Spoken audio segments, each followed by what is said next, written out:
et la main d'Allah est avec le groupe uni, et celui qui s'isole, s'isole en enfer. Donc on va avoir l'occasion d'évoquer cette grande question qui des fois perd un peu tout le monde dans le quotidien. Avant de trop, on va dire, entrer en détail sur cette question, ce qui pourrait peut-être sembler simple, on se demande peut-être qu'est-ce qu'un mazhab tout simplement. Cette question qui n'est pas toujours claire pour tout le monde. Qu'est-ce qu'un mazhab et pourquoi il y en a plusieurs, pourquoi il n'y en aurait pas un seul puisque les textes sont, sont simples, le Coran et la Sunna. Bismillah ar-Rahman ar-Rahim, alhamdulillah, salatu wassalamu ala rasulillah wa ala alihi wa sahbihi wa man ittaba'a hudah. أما بعد أيها الإخوة والأخوات السلام عليكم ورحمة الله وبركاته وتقبل الله صيام الجميع وتقبل الله قيام الجميع وجعلنا الله وإياكم من المعتقين من النار ببركة هذا الشهر الكريم. Donc pour revenir à la question cher Azzeddin, qu'est-ce qu'un madhab? Alors le mot madhab d'abord en arabe vient du verbe dhahaba. Dhahaba madhaban. Le mot madhab en fait est tiré de ce verbe qui est dhahaba. Dhahaba c'est-à-dire aller vers. Donc là aller vers c'est pas physiquement, mais c'est une question d'opinion, c'est une question d'avis. Quand il y a une question posée, je vais aller vers un avis, tu vas aller vers un avis. Donc moi, je vais vers cet avis, toi, tu vas vers cet avis. Donc mon madhab est cet avis, et ton madhab est l'avis que tu as décidé ou pour lequel tu as opté. Donc en fait, le mot madhab vient du lieu où on va. Mais comme il s'agit, c'est pas un lieu physique, hein, donc matériel, mais il s'agit d'un avis. Hein. Et donc, le mot madhab aujourd'hui, dans l'usage des fuqaha, quand on dit madhab, c'est une école. Alors c'est quoi une école? Bien sûr, c'est tout d'abord la première chose, c'est l'ensemble des avis d'un imam, ou d'un docteur de la loi, ou d'un mujtahid. L'ensemble des avis, là on appelle madhab. Ça veut dire que quand on a regroupé, par exemple, tous les avis de l'imam Malik dans tous les chapitres hein, du fiqh, de la jurisprudence musulmane, eh bien, l'ensemble constitue un madhab. Mais pas que, parce qu'un madhab, après, c'est aussi une méthode. Une méthode qui permet à ce docteur de la loi de déduire ou de tirer à partir des sources des résolutions à des questions qui se posent dans le quotidien en matière religieuse. Voilà, donc c'est pour ça que les Sahaba avaient des madhahib, tabi'un, c'est-à-dire les successeurs des compagnons du prophète avaient aussi des madhahib, et après, donc ceux qui sont venus après, jusqu'à ce que ces grands imams connus aujourd'hui, les 4 écoles, eh bien c'est pareil, ils ont des madhahib. Donc c'est cet ensemble d'avis compilés, regroupés, qui forment en fait cette doctrine malikite ou cette doctrine hanafite ou cette doctrine shafi'ite ou cette doctrine hanbalite. Voilà ce qu'on peut appeler un madhab. Alors pourquoi on se demande pourquoi il y en a 4 tout simplement, pourquoi pas plus, pourquoi pas moins? Alors c'est une bonne question. Pourquoi 4? Personne n'a décrété que les madhab sont de 4. C'est je peux dire c'est un accident de l'histoire, si on peut dire, ou voilà, c'est venu comme ça, le chiffre, en fait. Personne ne l'a décidé. Parce qu'en fait, il n'y avait pas que 4 madhab. Quand on a Suyuti, par exemple, quand il a essayé d'évoquer les savants qui avaient un madhab, quand je dis un madhab, ça veut dire qu'ils ont cette école de pensée juridique qui était appliquée dans dans un territoire quelconque, qui était appliquée dans le domaine de la fatwa, dans le domaine de la juridiction, c'est-à-dire le qada, dans le domaine. Elle était enseignée aussi dans les écoles, euh, dans les universités de l'époque, c'était dans les jawami', dans les mosquées, dans les grandes mosquées. Donc il a cité ça, ce qui était connu, qui était déjà suivi, hein, exactement au même titre que le malikisme, le hanafisme, le hanbalisme ou le shafi'isme. Donc il y a Soufiane Thauri, donc qui avait un madhab, hein, euh, qui était appliqué peut-être une partie en Irak, une partie à Neysabur par exemple. Il est mort en 161 de l'Hégire. Il y avait aussi Al-Awza'i qui était au Levant. Il est né à Damas. Et, mort en 157 de l'Hégire. Et qui il a vécu aussi à Beyrouth, au Liban. Donc qui était le grand faqih aussi de cette région. Son madhab, il a même atteint l'Andalus, c'est-à-dire le premier madhab qui est rentré dans l'Andalousie, c'est-à-dire dans l'Espagne musulmane, c'était l'école de l'Awza'i, avant que le malikisme se propage dans cette région et devient malikite. On a Layth ibn Sa'd aussi, qui était un savant, il est mort en 175 de l'Hégire, qui était donc le faqih, le grand imam d'Égypte. Hein. Et on a aussi Daoud al-Zahiri, mort en 270, qui est donc jusqu'à maintenant, le madhab al-Zahiri est encore appliqué ça et là, même s'il n'est pas adopté par une autorité officielle, mais dans l'histoire, il a été par exemple adopté par le Mouwahidoun. Donc le Mouwahidoun, c'est cette dynastie qui a pris le pouvoir après on appelle les Almohades. Donc il a pris le pouvoir après les Morabitoun, les Moravides. Après, on a Tabari qui avait un madhab, Ishaq ibn Rahawi, pour ne pas rester trop longtemps. On a Abu Thawr aussi, mort en 240, qui avait aussi un madhab qui était pareil, appliqué et suivi un certain temps. Ces madhab-là, ils n'ont pas réussi en fait à résister.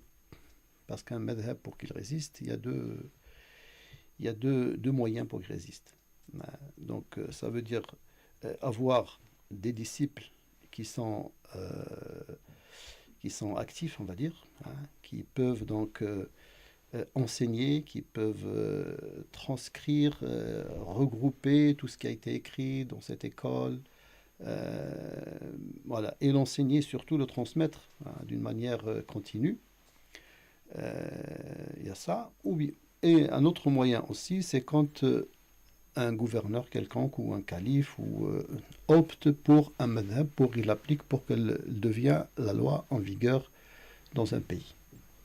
Et donc ces madhahib, en fait, ils n'ont pas eu cette chance-là. Les quatre, ils ont eu cette chance. Voilà. Donc on voit qu'il y a eu bien plus que 4 écoles.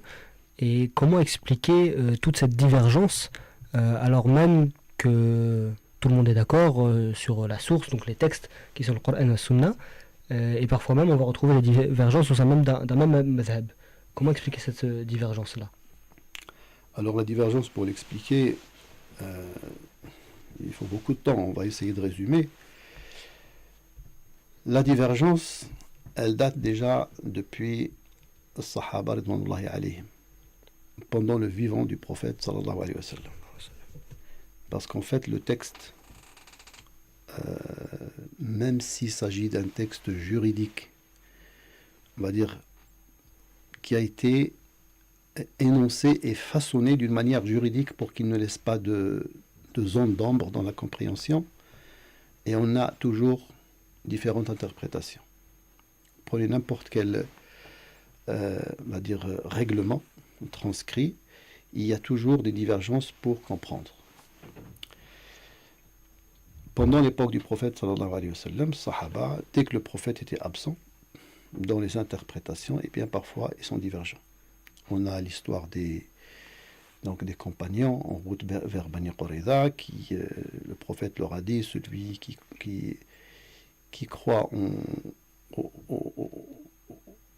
en Allah et au jour du jugement dernier ne doit prier l'Asr qu'à Bani Qurayza.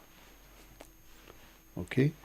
Sur le chemin, eh bien, une partie de ce groupe ont prié sur le chemin et une autre partie ont prié une fois arrivé à Bani Qurayza. Chacun en fait a interprété de sa façon ce discours du prophète sallallahu alayhi wa sallam. Le prophète, quand il a pris donc connaissance de cette divergence, il n'a blâmé personne. Il a donné raison aux deux avis et aux deux groupes. C'est pareil pour d'autres cas aussi où les Sahaba étaient divergents et le prophète sallallahu alayhi wa sallam a approuvé donc, les deux avis. La divergence vient de plusieurs choses. La chose la plus frappante dans le Coran utilise les termes polysémiques. Un terme polysémique, c'est un terme qui a plusieurs sens. Ça veut dire que les gens qui ont produit cette langue, qui ont produit ce terme-là, ce vocable, hein, eh bien, ils lui ont donné deux sens. Et ces deux sens différents, et parfois c'est contradictoire. Prenons par exemple l'exemple de la période de viduité. Allah subhanahu wa ta'ala dans le Coran, le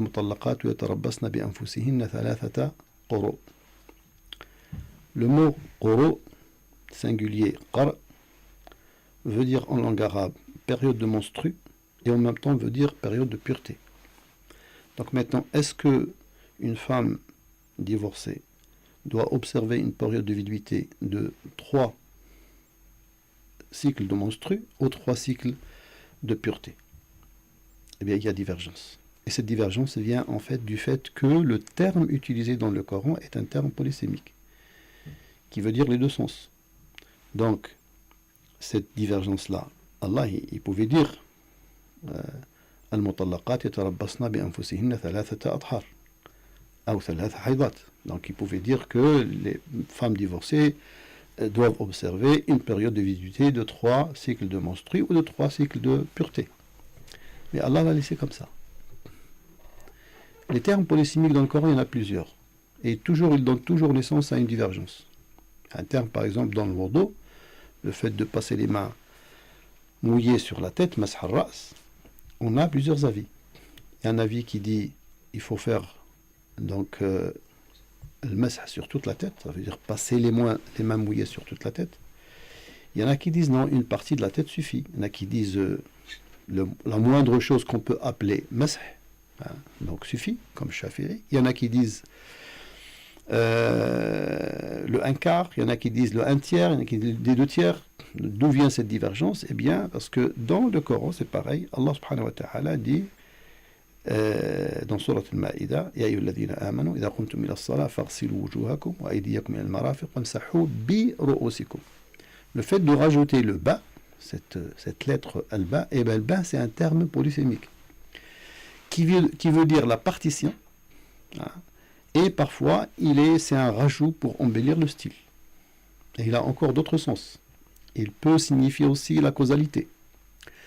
Donc là, en l'occurrence, il signifie, soit on dit c'est un rajout, donc il n'a pas de sens, on va dire qu'il y a une efficience sur la compréhension, soit on dit qu'il veut dire la partition.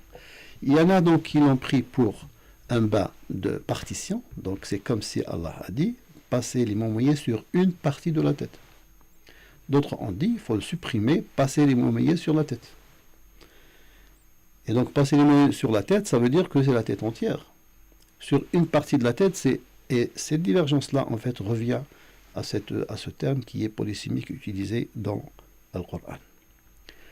De là, les savants ont tiré une chose qui est importante, c'est que la divergence en matière de fiqh, c'est-à-dire tout ce qui concerne en fait l'acte cultuel. Hein. On ne parle pas de l'aqida, ça veut dire la foi, la croyance, le credo, mais on parle de ce qu'on appelle al-amal, ça veut dire l'acte du croyant.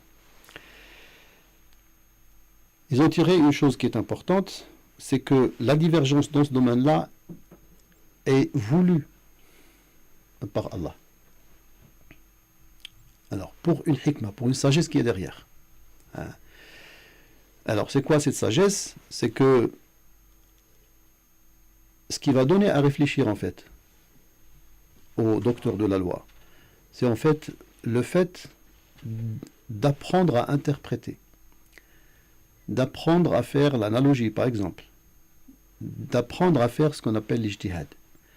C'est les textes univoques, en fait, on va dire, n'aident pas à former des gens qui peuvent avoir cette intelligence juridique, qui est une condition pour l'ijtihad, ce qu'on appelle al-malaka al-fiqhiyya. Donc cette malaka fiqhiyya qui est nécessaire. Pourquoi? Parce que le prophète, la vie du prophète, donc un jour il va rejoindre Allah subhanahu wa ta'ala, et donc il n'y a pas de prophète après lui, donc la Nabiyya ba'di. Al-wahi, ça veut dire la révélation, et va prendre fin. Qui c'est qui va remplacer le prophète? Eh bien, c'est ses compagnons. Et donc, c'est comme si le Coran, en fait, leur apprend déjà, au moment de la présence du prophète, sallallahu alayhi wa sallam, leur apprend comment faire l'ijtihad. Voilà, en fait, la sagesse qui est derrière cette volonté divine, que le Coran, en fait, utilise des choses qui donnent à réfléchir. Et cela, bien sûr, va aboutir à quoi? Eh bien, va aboutir à une divergence. Et après la divergence, c'est quelque chose aussi, c'est une richesse. Il y a toujours un débat, il y a toujours...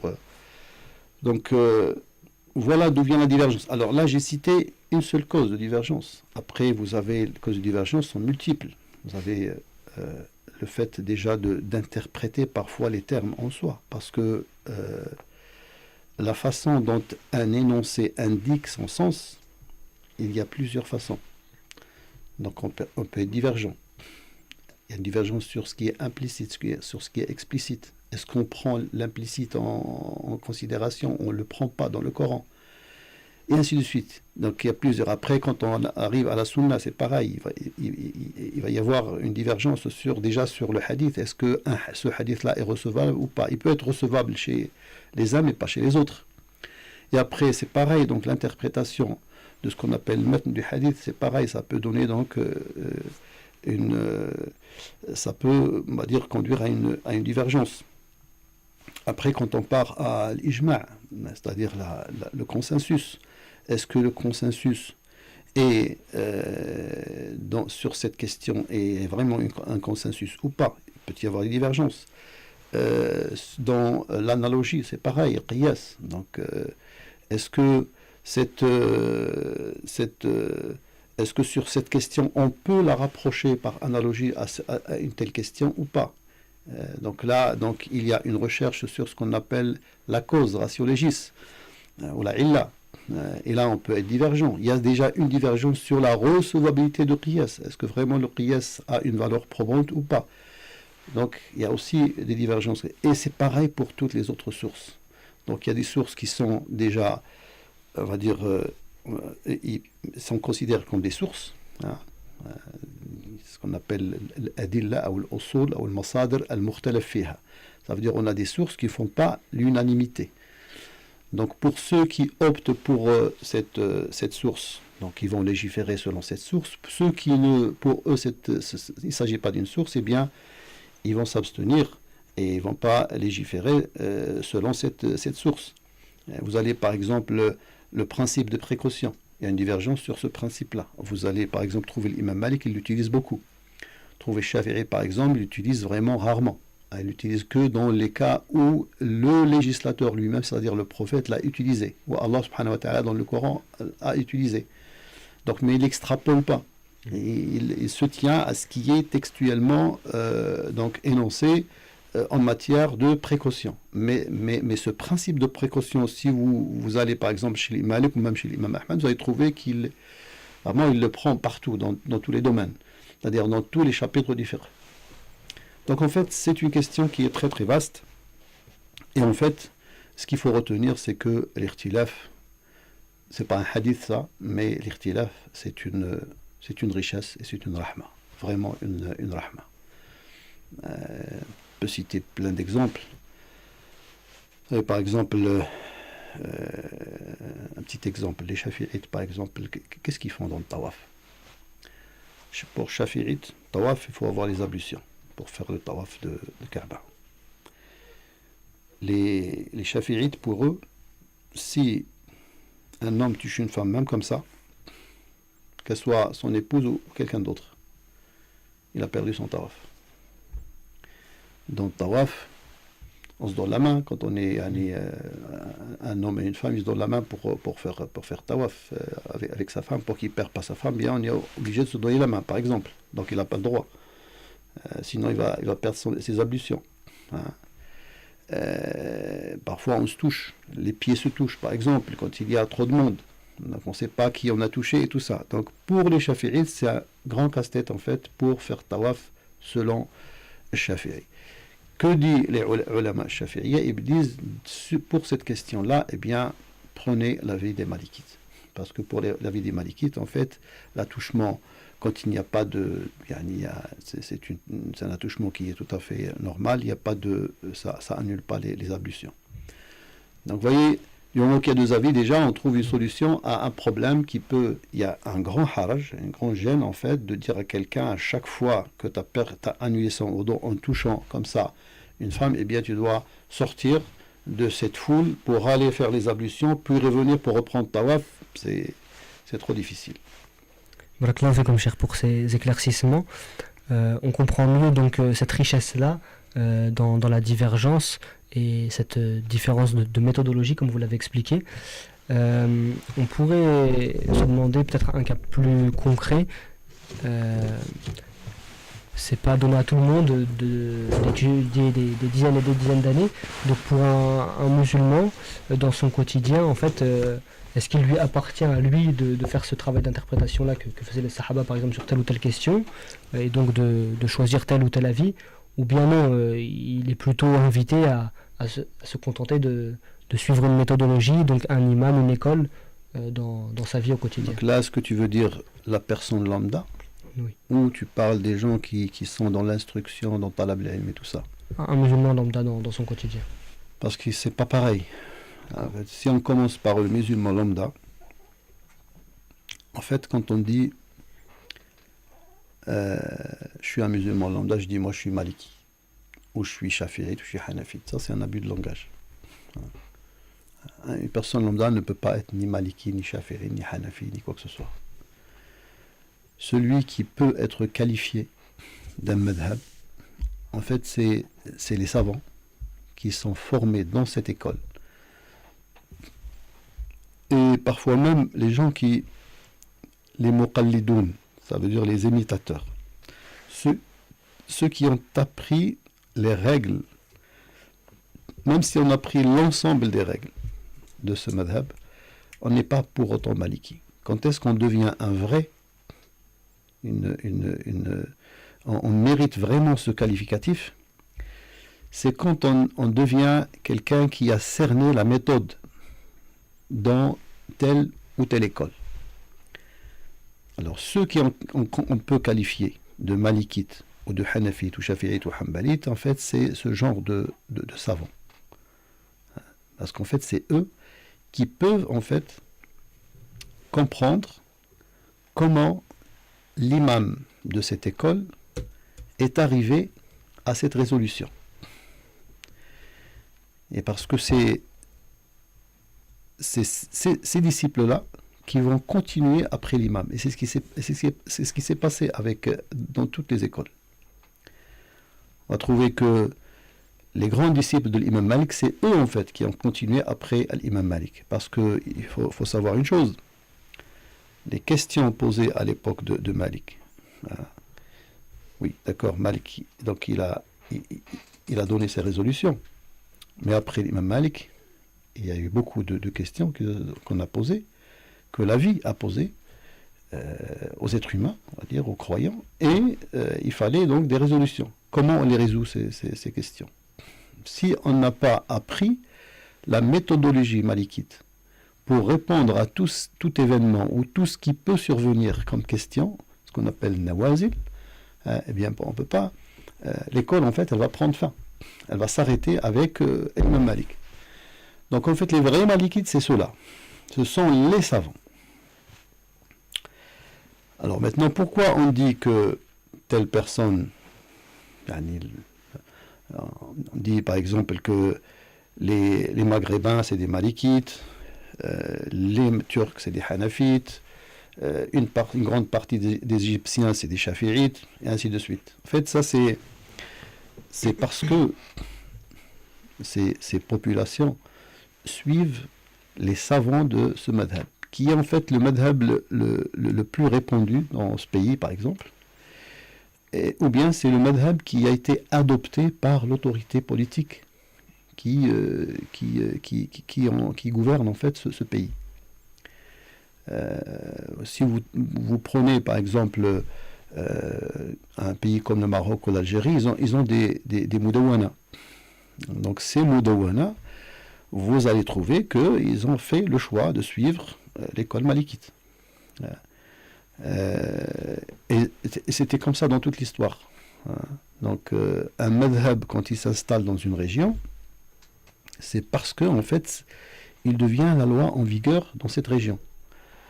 Donc ça veut dire quand on veut se former pour être un juriste, pour être un enseignant, pour être un mufti, pour être un qadi, un juge, on est obligé de se former dans cette école. La personne lambda, à la base, madhabuhu madhab man aftah. Le madhab d'une personne lambda est le madhab de la personne qui lui fait la fatwa, qui lui enseigne les règles. C'est ça en fait la base.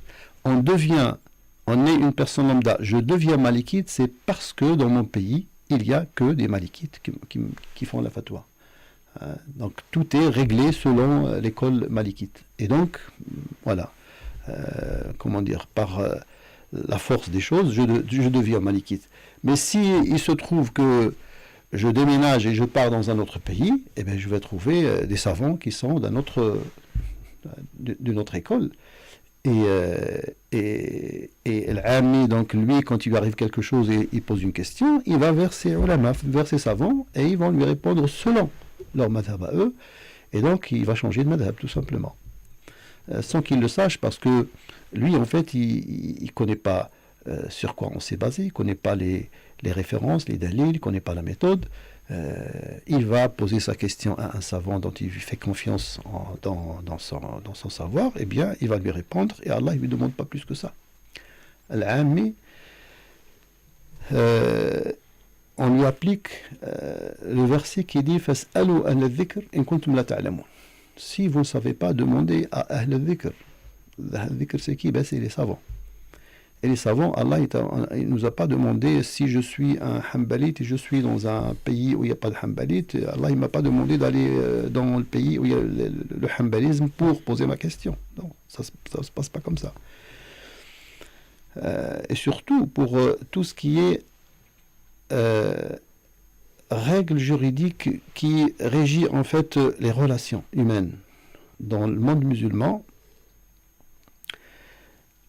en général, tout ce qui concerne la famille, par exemple, le mariage, le divorce, l'héritage, tout ça, en fait, l'État en place a fait le choix de suivre un madhab. On ne peut pas leur dire, par exemple, devant un juge qui va me juger sur un problème de divorce ou sur un problème de mariage, pour lui dire, écoute, moi je suis Hanbali ou je suis Hanafi, tu ne peux pas m'appliquer l'école malikite ou la vie des malikites. Ça ne se passe pas comme ça. Là, c'est un madhab qui est devenu en fait une mudawwana qui est la loi en vigueur qui va régler en fait tout ce qui est domaine du droit privé, essentiel ou une partie en tout cas du droit privé, qui est régi par l'enseignement tiré par les articles de loi qui sont tirés de l'école malikite, par exemple, quand il s'agit des pays, des pays du Maghreb. Voilà donc ce qu'on peut dire sur une personne lambda. Maintenant, pour quelqu'un qui est talib al-ilm. Talib al-ilm, c'est un chercheur. Donc un chercheur, il commence déjà élève, tout petit, donc il commence... là, c'est pas pareil. Quand on est petit, c'est-à-dire on vient de commencer, on commence par les petits mukhtasar. Selon un seul madhab, c'est bien sûr, c'est tout à fait normal, tout à fait logique, il n'y a aucun problème. Parce que déjà, souvent, on commence... parce que là, nous, on ne parle pas de quelqu'un qui est déjà à l'université, on parle de quelqu'un qui commence... vous savez, quand on forme on forme des savants, quand on veut former des spécialistes en matière de sciences religieuses, ça commence déjà dès qu'on est petit. Ça commence dès la primaire, après le collège, après le secondaire, après, dans certains pays musulmans, il y a un lycée shara'i, ça veut dire un lycée où on apprend les sciences religieuses. Il y a un collège où on apprend les sciences religieuses. Donc quand on est débutant, on commence toujours selon un madhab. Et là, donc, parce que c'est une question en fait méthodologique. C'est le conseil en fait qu'on donne, que donnent en fait les savants, c'est de commencer par un madhab et ensuite donc on évolue. Après on va passer à essayer de comprendre le pourquoi dans un madhab, c'est-à-dire par exemple chercher quelles sont les références, sur quoi on s'est basé pour avancer cet avis dans cette école, quelles sont les preuves, l'adilla de ce madhab, et on commence en fait à apprendre la méthodologie utilisée dans cette école-là pour arriver à une telle ou telle résolution. Hein. Donc là déjà on a bien avancé. Et après bien sûr, pour avoir vraiment cette malaka, cette vraie intelligence du fiqh, c'est quand on commence à faire le fiqh al-muqaran. Le fiqh al-muqaran, ça veut dire que on compare entre les avis et on cherche toujours quelles sont les causes de divergence, c'est quoi les dalils et les preuves de chacun. Et en fait, c'est ça qui va, on va dire, développer une intelligence juridique chez le chercheur. Donc,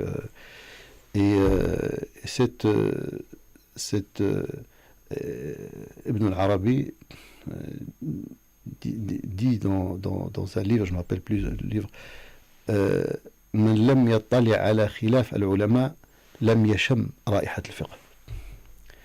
Ça veut dire celui qui n'a pas étudié la divergence entre les savants, il n'a pas senti l'odeur du fiqh.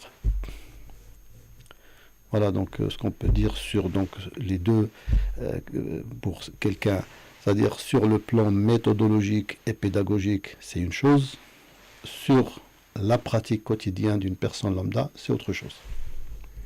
Vous avez parlé d'État, de juges, notamment les pays du Maghreb, la Turquie.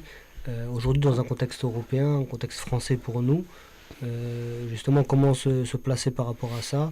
Vous avez dit donc le madhab d'une personne lambda, c'est celui de la personne avec qui il questionne. Donc il faudrait se référer donc à nos imams dans nos villes, puisque nous, on vit dans un pays laïque, on n'a pas forcément ce repère-là de la part de l'État. Oui. Alors, dans un contexte comme le nôtre, on ne peut pas dire que les Français sont des malikites ou sont des hanafites ou shafi'ites ou les musulmans français sont de plusieurs origines, plusieurs cultures aussi et cultures religieuses aussi, c'est pareil. Donc comment il se déroule le mariage chez des Maghrébins ou chez des Turcs, vous allez trouver que c'est pas pareil. Même parfois la cérémonie religieuse, sur certaines conditions dans le mariage religieux, et ainsi de suite. Et c'est pour ça que, en fait, dans un contexte comme le nôtre, et en Europe en général, on ne peut pas s'attacher à un seul madhab. C'est parce que d'abord on a un contexte qui demande vraiment de l'ijtihad, Il demande vraiment à... Parce que on a toujours des questions nouveaux. Il y a aussi parfois des contraintes. Il y a aussi des lois qui sont en vigueur, qui peuvent parfois être en contradiction avec des lois religieuses. Et donc en fait, pour chercher une conciliation, pour pouvoir vivre sereinement sa religion et sereinement sa citoyenneté, il faut qu'on développe une intelligence qui peut en fait concilier. Et ça, en fait, on ne peut pas s'attacher à un seul madhab. On est obligé d'avoir un petit peu une largesse dans notre recherche. Ça veut dire élargir la recherche pour pouvoir justement trouver des résolutions qui peuvent être adéquates avec la vie d'un musulman qui vit dans notre contexte, dans un contexte laïque. Et c'est pour ça qu'on dit que, en fait, dans un contexte comme le nôtre, l'individu, même s'il s'agit d'un grand savant, en fait, le mieux c'est toujours que le mieux c'est de se référer à des collèges de savants. Aujourd'hui, même dans le monde musulman, il y a ce qu'on appelle Majami al-Fiqhiyya, il y a Dour al-Ifta. Il y a pourquoi? C'est parce que aussi dans le monde actuel, il y a beaucoup de choses qui ont changé. C'est-à-dire, si on s'attache, vous prenez par exemple n'importe quel majma' fiqhi, vous dites quel madhab vous suivez, mais il ne suit pas de madhab. Majma' al-fiqhi, par exemple, le Dawli, il ne suit pas un madhab. D'abord, c'est tous les États musulmans qui sont représentés. Et le majma' al-fiqhi, Rabtat al-Alam al-Islami, c'est pareil.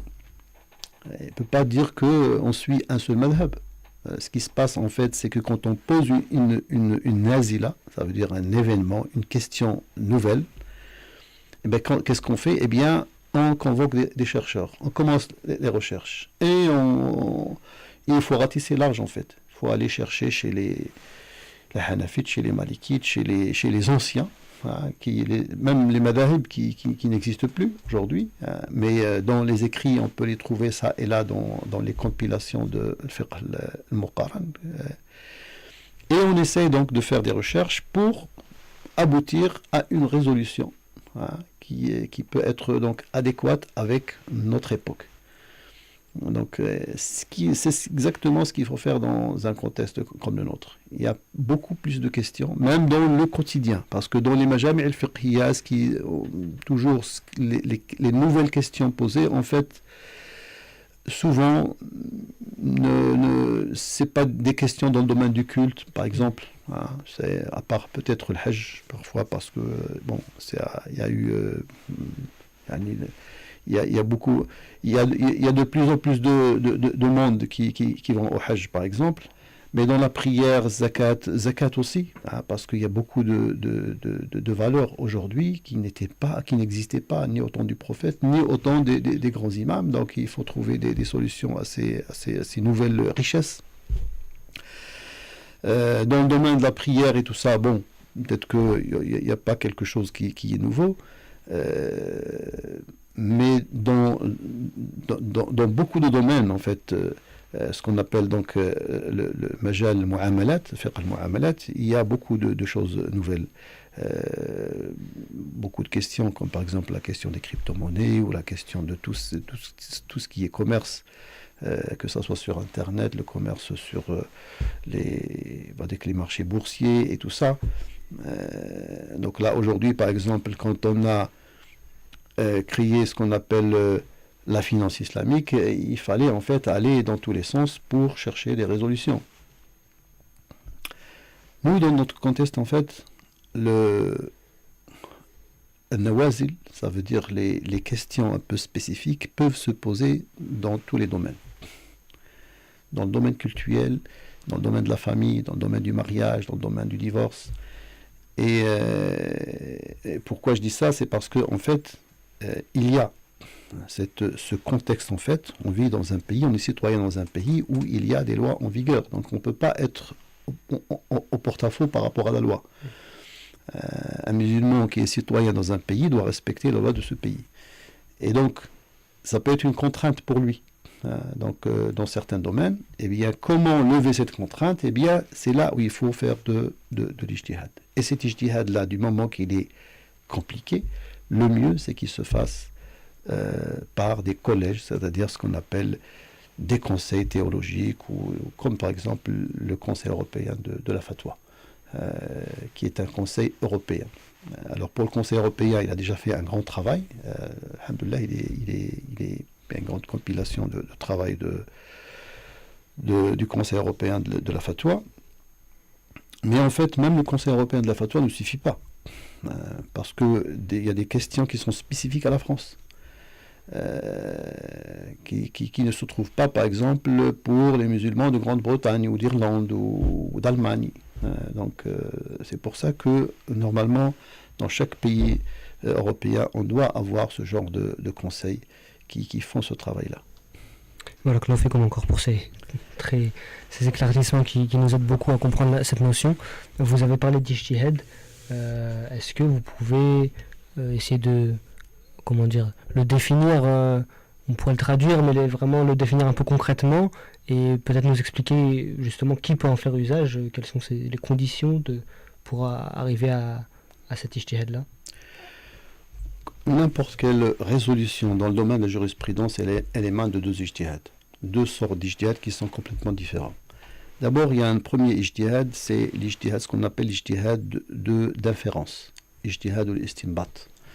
Ça veut dire c'est cet effort intellectuel fourni par le docteur de la loi qui permet de déduire une règle à partir d'une source. La source qui est le Coran, Sunna, l'ijma', le consensus, ou le qiyas, l'analogie, ou autre source. Donc ça, c'est un ijtihad dont les règles sont fixées dans cette matière qui s'appelle usul al-fiqh.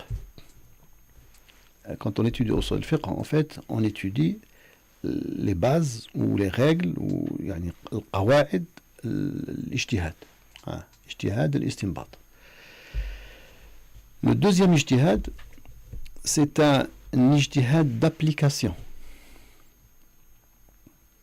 Ijtihad d'application, c'est un ijtihad qui n'a rien à voir avec le premier.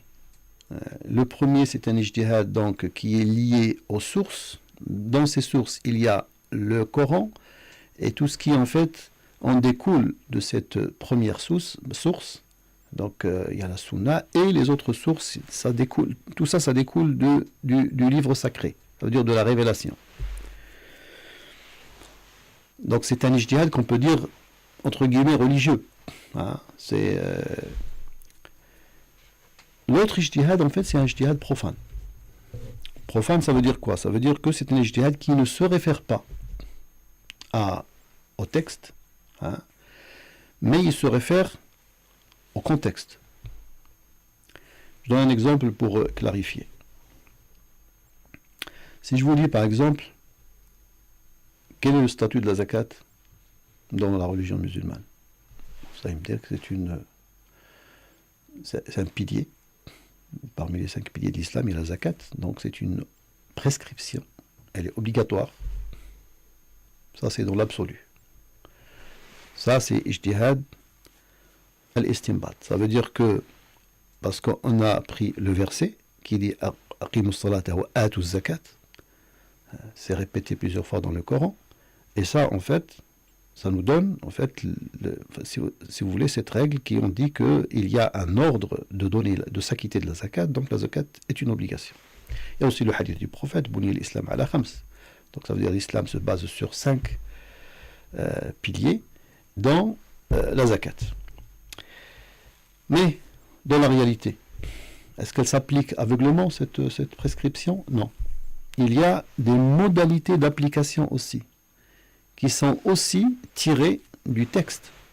Donc le texte, il nous donne la loi, il donne la loi, ou il nous donne la norme, et il nous donne ce qui détermine cette norme dans une réalité. Et quand je dis dans une réalité, ça veut dire qu'il faut que le docteur de la loi, ou en tout cas le spécialiste, doit examiner cette réalité. Donc concrètement, si quelqu'un me pose la question, est-ce que moi,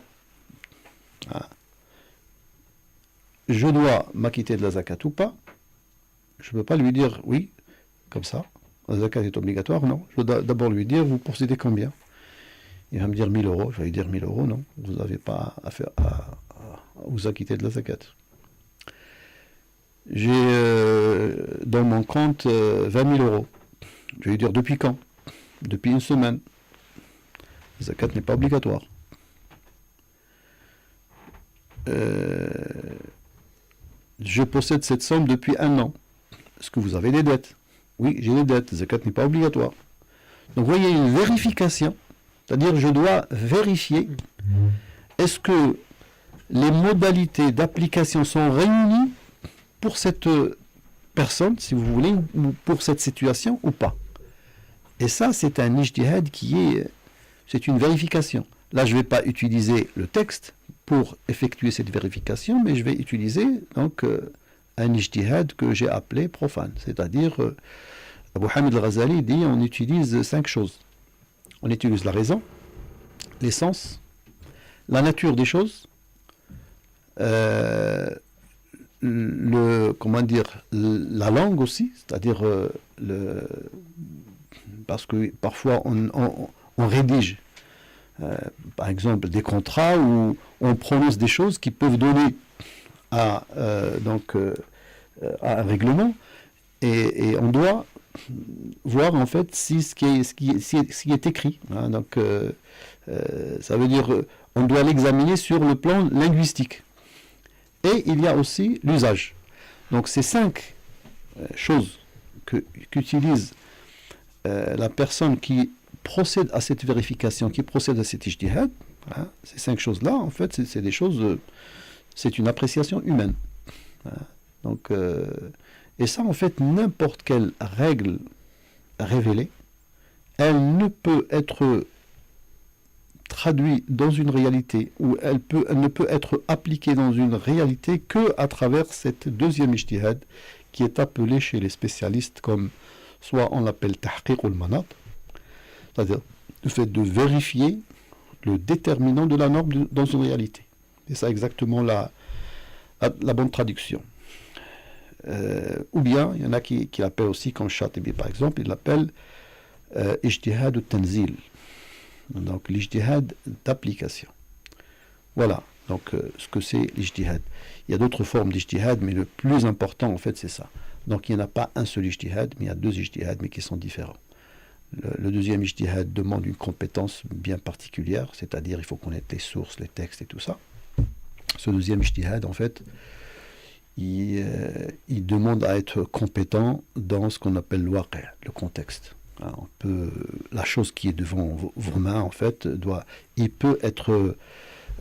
on peut faire recourir, par exemple, à un spécialiste quand il s'agit d'une question qui touche la médecine, par exemple, ou qui touche n'importe quel autre domaine. Eh bien, on peut faire appel au domaine scientifique, hein, éventuellement. Donc, vous avez, par exemple, un phénomène social, sociétal. Il a besoin d'être analysé par des spécialistes, hein, pour pouvoir donner une résolution pour un problème sociétal, par exemple. Et ainsi de suite. Donc, voilà, l'ijtihad, à peu près, en résumé, c'est ça. Vous aviez également cité plus tôt donc le Conseil européen de la fatwa et des recherches, dont vous faites partie.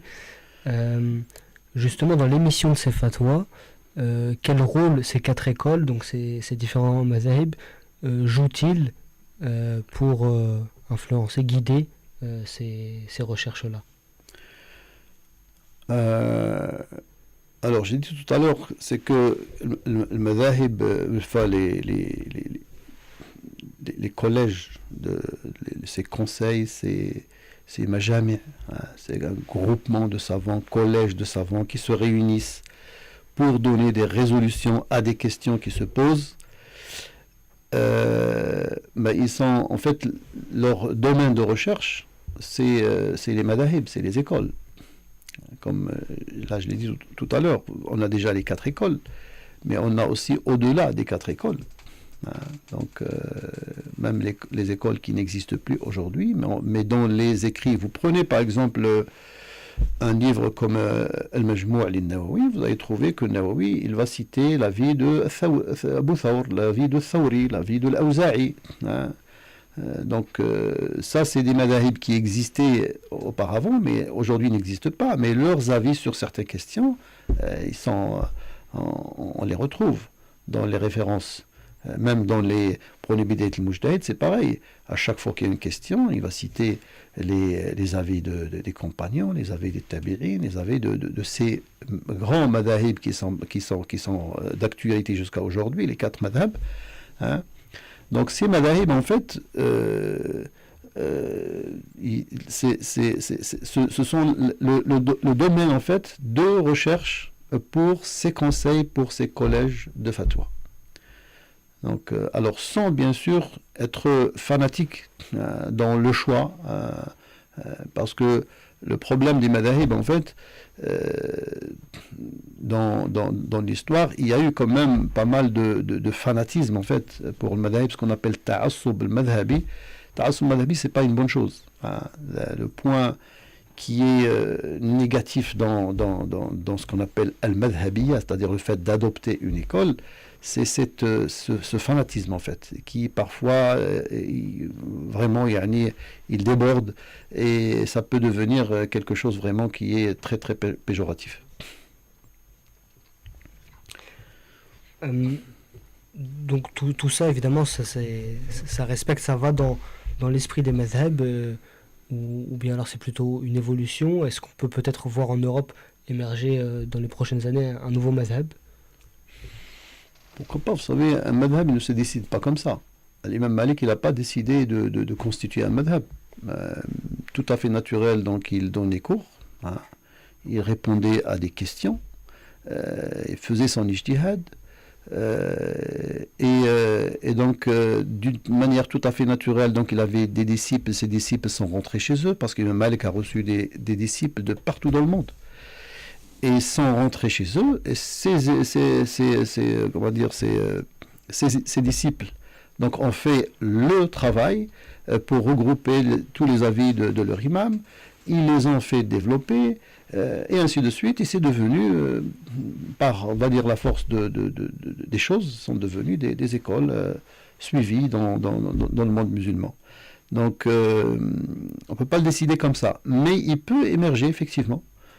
Parce que si un jour, je ne sais pas, par exemple dans 50 ans ou dans 100 ans, on arrive à regrouper tous les avis qui ont été émis par les savants ici en Europe et qu'on a rassemblé ces avis qui sont spécifiques pour l'Europe, bah, ça peut être un madhab. Il y a une chose qui ressemble à ça. En fait, on l'appelle pas madhab, mais on appelle a'mal. Amal, par exemple, Fas, Amal Tilimsan, Amal Tunis, Amal. Le Amal dans le madhab al-Maliki, par exemple, c'est une région ou une grande ville, par exemple, hein, une grande métropole qui se spécifie en fait par un certain nombre d'avis hein, en matière juridique, en matière de jugement, en matière de fatwa. Parce qu'en fait, ils ont, dans un domaine ou dans plusieurs domaines parfois, ils ont un contexte qui est différent des autres. Alors, leurs savants, qu'est-ce qu'ils font? Eh bien, ils vont produire des résolutions qui ne sont pas des résolutions du madhab. Ils vont sortir un petit peu de la vie, la vie qui est la plus répandue dans leur école.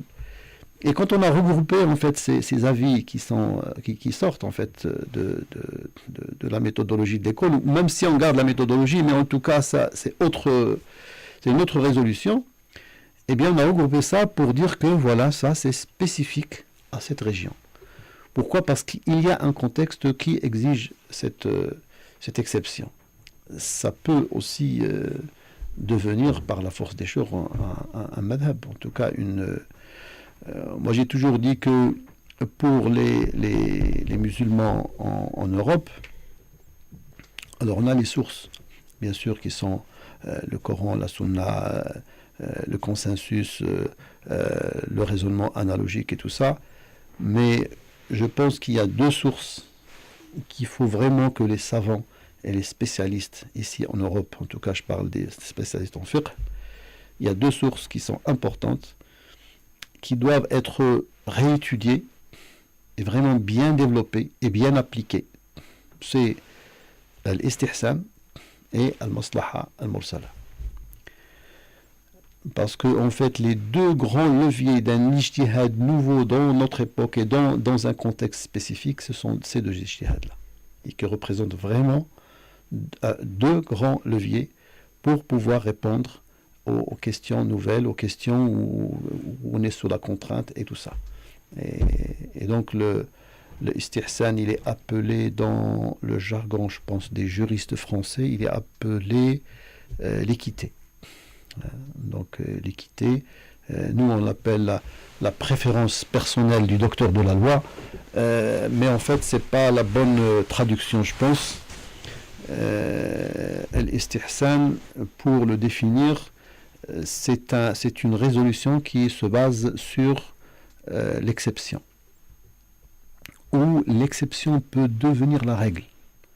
Et ça, le prophète alayhi salatu wassalam l'a pratiqué, avant même que les grands savants le pratiquent. Même si Shafi'i était contre et tout ça, mais Shafi'i lui-même, il l'a utilisé sans l'appeler istihsan. Et c'est pareil pour al-maslaha al-mursala, donc cet intérêt universel qu'il faut adopter dans l'ijtihad. Barakallahu fikum, cher, pour le temps que vous avez donné pour nous éclairer. On s'approche de la fin, peut-être un dernier conseil. On a bien compris donc que le but n'est absolument pas de créer une division, mais que cette divergence-là est bien une richesse. Peut-être un conseil pour les frères et sœurs qui nous écoutent, pour clôturer, comment vivre vraiment sereinement par rapport à la diversité de ses avis au quotidien. Oui. Alors il faut tout simplement rester serein. Il faut savoir que quand on est une personne lambda, Allah ne m'a pas demandé grand-chose. Il m'a demandé « Fas'alu ahla dhikr in kuntum la ta'lamun ». Ça veut dire quoi? Ça veut dire, eh bien, si vous ne savez pas, demander à ahla dhikr, qui sont les savants. Vous êtes dans une ville, vous avez un imam, ben vous vous dirigez vers votre imam, vous lui posez la question. C'est pas la peine d'aller chercher une question, la réponse d'Arabie Saoudite ou du Maroc ou d'Algérie ou n'importe où. Vous avez un imam qui est là. Hein. Alors, par expérience, les frères qui sont imams, quand ils n'ont pas la capacité de répondre à une telle ou telle question, parce que parfois il y a des questions qui sont simples, et quand il y a des questions dont les imams n'arrivent pas à répondre, en général, ils vont appeler, ils savent en fait vers qui ils se dirigent pour poser cette question et pour trouver une résolution. Donc, la simplicité, c'est ça en fait. Je dis toujours ça quand il s'agit, par exemple, le début du mois de Ramadan, contexte c'est l'Eid, les horaires de prière. Faites ce qu'il y a dans la mosquée, c'est tout. Allah, il ne vous demande pas plus que ça. Je dis toujours aux gens, pour ne pas avoir de divergence, par exemple, dans l'Eid, il peut y avoir une divergence, le Eid prochain. Je dis aux gens, le soir du 29e jour, éteignez votre téléphone et allez faire Salat al-Maghrib à la mosquée. Si l'imam déclare que demain c'est l'Eid pour vous, Allah subhanahu wa ta'ala. Allah, il ne vous demande pas plus que ça. Il ne vous pas demander d'aller chercher chez 1000 personnes qui vont dire des choses contradictoires. Pourquoi? Parce qu'en fait, la divergence n'a pas de fin. Donc, vous n'allez pas trouver quelqu'un qui va vous dire voilà, moi, à mon avis, c'est la vérité et le reste, c'est le faux. Ça n'existe pas, ça. Personne n'a jamais dit ça. Même les grands savants entre eux, ils étaient, voilà. Shafi'i disait رأينا صواب يحتمل الخطأ ورأي غيرنا خطأ يحتمل الصواب. Donc mon avis pour moi est le vrai, mais l'avis de mon contradicteur, eh bien il peut être vrai aussi. Et donc pour vivre sereinement sa religion, il faut simplifier les choses. Hein. Donc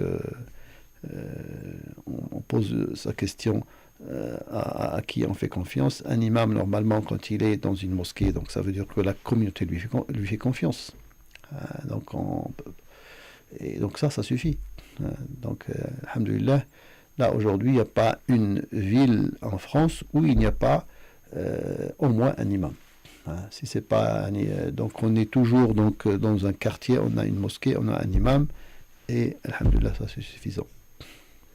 Barakallahu fikum, jazakumullahu Allah bi kulli khair. يبارك فيكم. جزاكم الله خير. Alhamdulillah, j'espère que vous avez profité autant que nous de ces enseignements pour donc clarifier cette question des 4 écoles du mazhab, notamment dans le contexte que l'on vit en Europe. On vous remercie de nous avoir suivis encore une fois. N'oubliez pas de vous abonner, d'activer la cloche pour ne manquer aucune notification des prochains lives qui arrivent, Inch'Allah. Également, comme vous le savez, il y a la cagnotte qui est disponible donc sur la bio Instagram, dans la description de YouTube. N'hésitez pas à partager, à participer, à invoquer pour l'Institut afin de faciliter ce savoir-là et cette perpétuité dans le savoir, dans la science. Et également, comme on l'a rappelé hier, vous avez sur l'IESH, donc IESH.fr, les séminaires qui arrivent rapidement pour les vacances d'avril, donc du 13 au 26. Et pour profiter de cette ambiance-là vraiment physiquement sur place avec nos professeurs, nos éminents professeurs, nos savants qui pourront vous enseigner plus longuement et ce sera encore plus profitable, Inch'Allah, sur place. Donc sentir ce contact et cette ambiance-là de science, alhamdoulilah. Cher, je vous laisse clôturer par une dua et merci encore pour le temps que vous avez pris. Barakallahu fikum. بارك الله فيك. اللهم لك الحمد حتى ترضى ولك الحمد إذا رضيت ولك الحمد بعد الرضا. سبحانك لا نحصي ثناء عليك أنت كما أثنيت على نفسك. اللهم صل وسلم وبارك وأنعم على سيدنا ونبينا محمد وعلى آله وصحبه وسلم تسليما كثيرا.